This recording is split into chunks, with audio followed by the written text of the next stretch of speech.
How's it going, everyone? So, I just woke up. It's 5 a.m.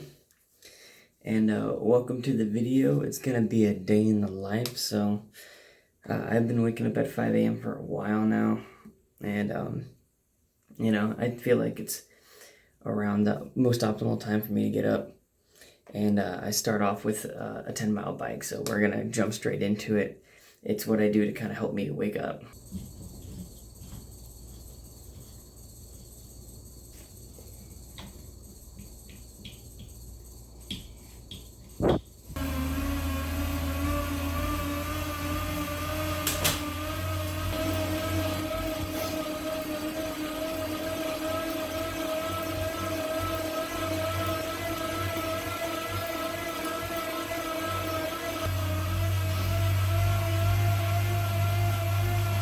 Alright guys, so I just hit that 10-mile bike ride. It's about 5:40 in the morning right now.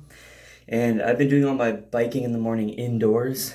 So I set it up on the trainer and I just go for 10 miles. And I'll either listen to YouTube videos or I'll watch Netflix on the TV. But the next thing I got is a 4-mile jog, and then I hit the gym to do my lifts.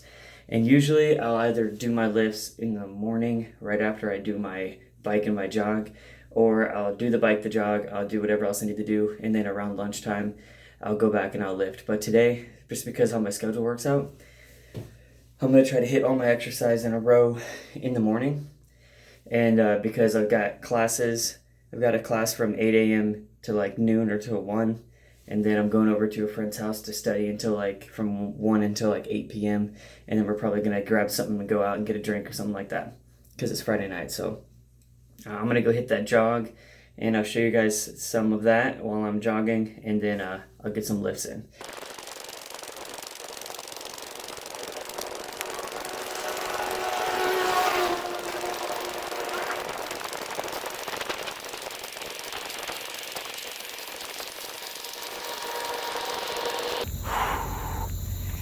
All right, there we go. 4-mile jog. I come out here and I do a loop around the university that I live next to, and one whole loop around is about 2 miles.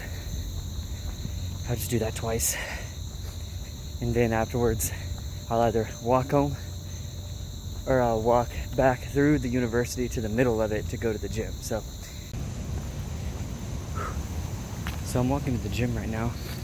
It's like 6:10 in the morning, and I'm always surprised by how many people are already out.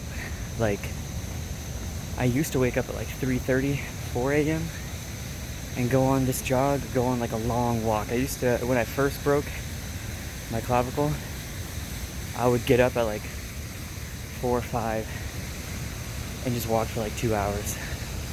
And that would be my morning cardio.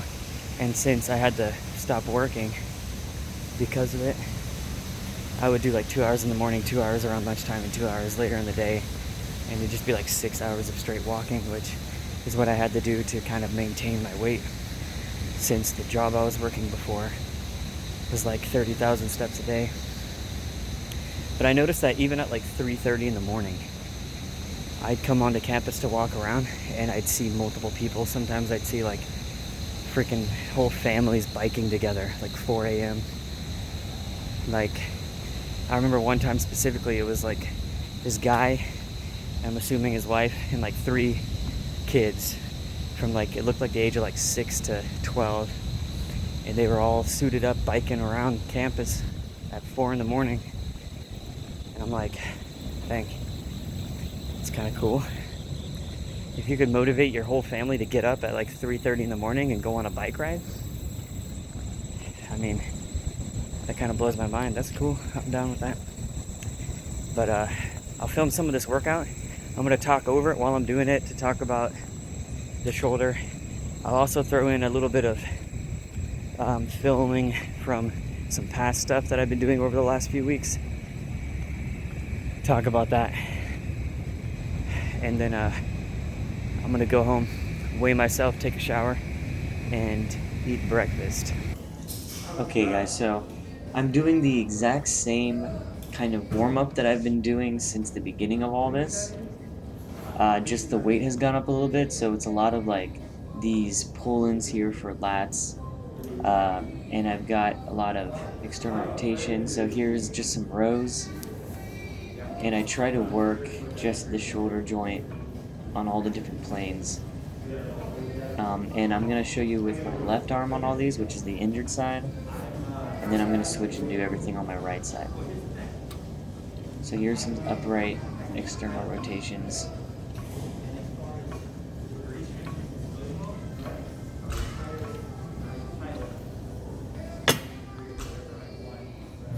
And right here, I almost forgot that I also do these pull downs, and I'll turn around and I'll do forward flexion as well.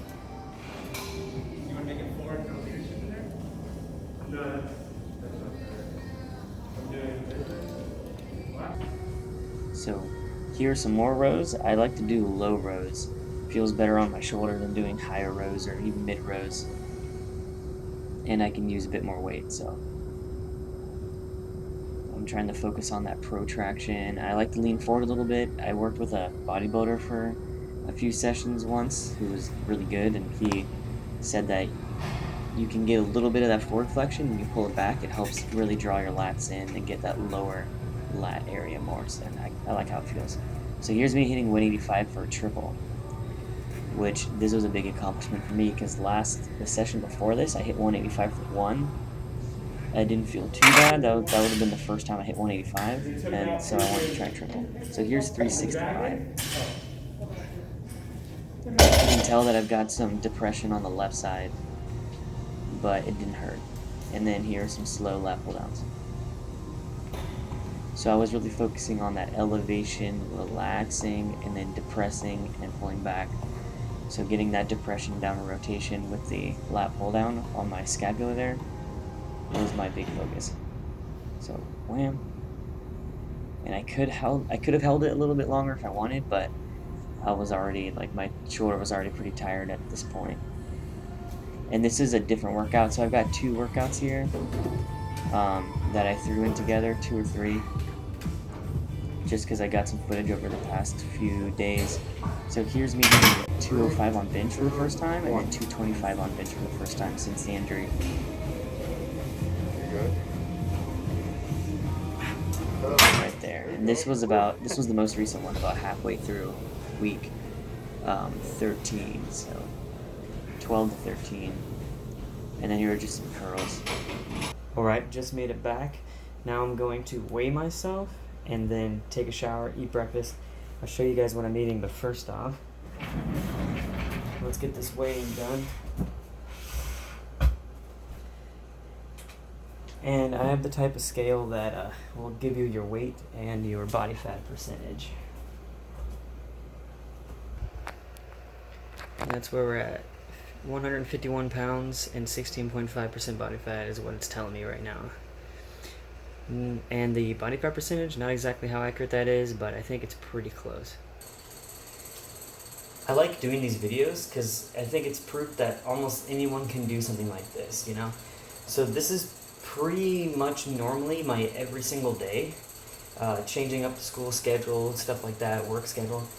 But I mean, I woke up at 5 and now it's 7:10, and I've gotten, since 5 and it's 7:10, and I've gotten 10-mile biking in, 4-mile jogging, and my whole lifting routine already done. I took a shower, I weighed myself, I did some stretching, and now I'm making breakfast, which for me is 2 packets of this Quaker raisin, date, and walnut, and then I'll usually throw it in a bowl.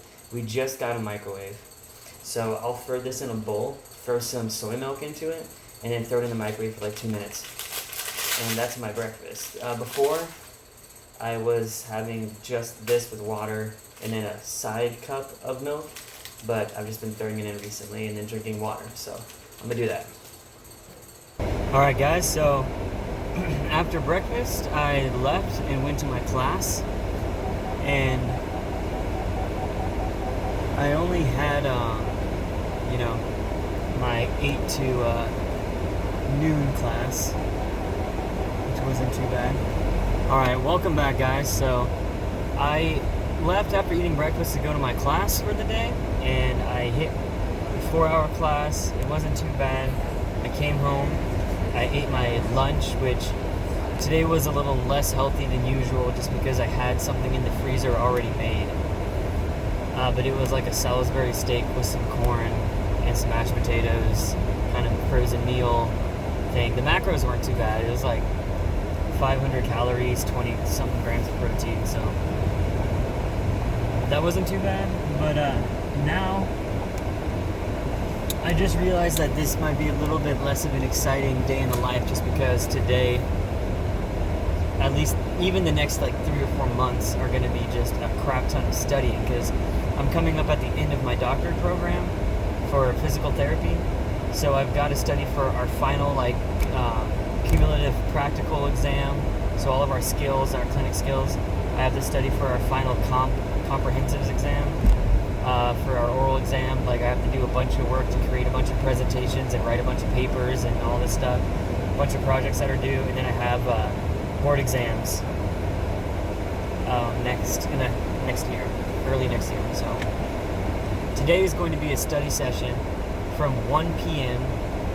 until 8 p.m. and then I'm gonna get dinner, and I might go out and get a drink with a friend. We'll see how it goes. But I'll catch you guys later. I might grab a few videos of the study session, but it's like me and like 4 other people that get together at a friend's house.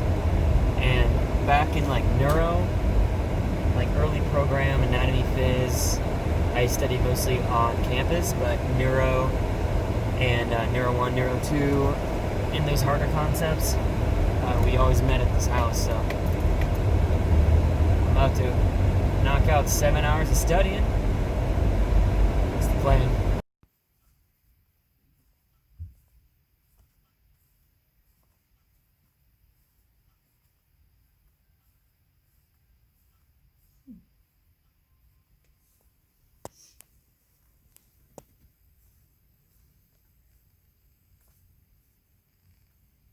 Alright guys, so this is kind of a super awkward angle, but got my hair out right now.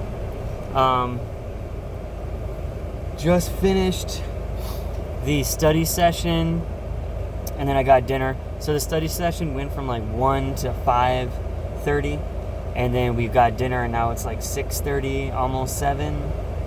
And I'm freaking done working. I'm gonna go hang out with one of my friends. He just happens to be in town for today, got a hotel room. We're gonna go out, have a few drinks, just hang out and talk. Because of that, I've kept my calories lower than usual today. So usually I get, and I'm dieting right now, 2,000 calories a day while I'm dieting. Usually my maintenance is like 3,000, but I've been dieting down for a few months now, so I'm all the way down to 2,000, which for me is like pure torture. And you saw the amount of exercise I did this morning. I mean, I've already done, 10-mile bike, 4-mile jog. I hit my lifts, 2,000 calories a day, and I think I'm at 20,000 steps. So this is it's not very much. So I think I kept it back to 1,600, which I'm still gonna go over when I go have a few drinks. 2 drinks are gonna put me over, but you just gotta find those life balances sometimes. But everything, this is a pretty normal day. It's not exactly how every day is, just because school just started up again this week. So this week it's been really normal. Before that, I didn't have the classes, I didn't have the study sessions. I would just study on my own. I would go on long walks, I would do other things. I had a clinical rotation before that was a month long, where I was working 50 hours a week. So it's pretty different when it comes to those things, but right now this has been pretty normal. So the 10-mile-a-day bike, the 4-mile-a-day jog, and the lifting, I've been trying to get every day for a few months now, at least the last month or 2.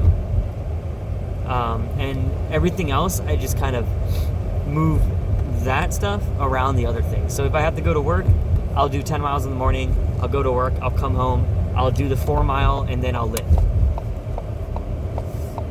Or maybe I'll do the 4-mile I'll do my lifts, I'll go to work, then I'll come back and I'll do the 10 mile. Since I'm doing it on a trainer indoors, I can literally just do it whenever. So that was pretty much my day.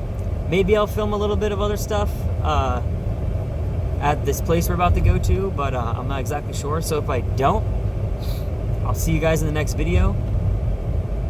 If I do, I'll probably just voice over that or hear some clips if I end up posting them. So I'll see you guys later. Quick update I'm going to throw into this video. This is like 2 days later, but I haven't finished editing it yet, so I'm just going to throw it in. I finally, for the first time since I broke my collarbone, I tried out squats today.